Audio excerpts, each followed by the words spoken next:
बिस्मिल्लाहिर्रहमानिर्रहीम, अस्सलाम वालेकुम।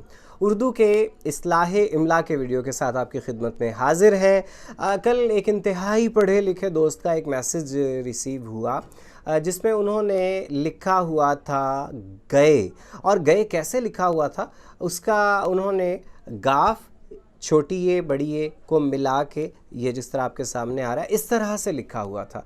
तो मुझे थोड़ी हैरानी सी हुई कि इस तरह गए तो नहीं बन सकता।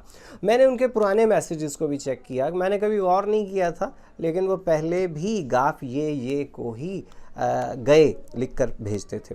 अब आप लोग खुद गौर कीजिए कि गाफ ये से तो गिए बनेगा। अलबत्ता आप अगर इस तरह से गाफ हमज़ा ये लिखेंगे तो ये गए बनेगा।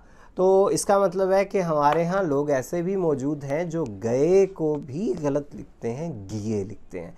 तो ये आप लोगों ने गलती नहीं करनी है। अब इसी तरह का एक और लफ्ज़ भी आपको बताता चलूँ आज ही कि लिए के साथ भी यही सलूक किया जाता है। अब आप अगर गौर करेंगे ना, सोचेंगे, तो मुझे यकीन है आप में से अक्सरियत के जहन में ये आएगा कि हाँ मैं भी ऐसे ही लिखता हूँ।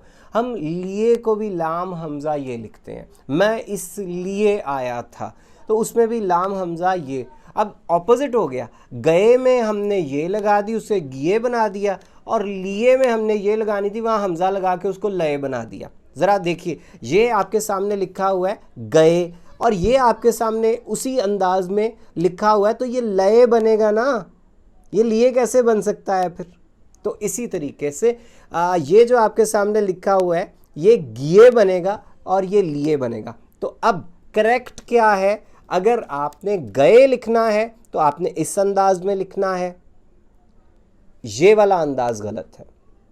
लेकिन अगर आपने लिए लिखना है तो फिर ये वाला अंदाज दुरुस्त होगा, ये वाला गलत होगा। इसके जोड़ तोड़ भी हमने आपके सामने लिख दिए, इसके लिखने का दुरुस्त तरीक़ा भी आपके सामने लिख दिया। तो हम ये उम्मीद करते हैं कि अगर आप ये गलती करते थे तो आइंदा नहीं करेंगे। और यहाँ पे मुझे वाजिद साहब ये कह रहे हैं कि आपको ये भी बताता चलूँ कि के लिए को मिला के ना लिखा करें। के अलग लफ्ज़ है, लिए अलग लफ्ज़ है, तो इनको अलग अलग ही लिखा जाना चाहिए। के लिए लिखते हैं तो ऐसे लगता है जैसे केले लिखा हुआ है, तो इस वजह से इन्हें भी इकट्ठा मिला के नहीं लिखना, बल्कि अलग अलग ही लिखा जाना चाहिए। उम्मीद है आपको आज का वीडियो इन्फॉर्मेटिव लगा होगा। अपने कमेंट्स में बताइएगा कि आप पहले से दुरुस्त लिखते थे या नहीं, और हमारे चैनल की सब्सक्रिप्शन को भी कंसीडर कीजिएगा। आपका बहुत शुक्रिया।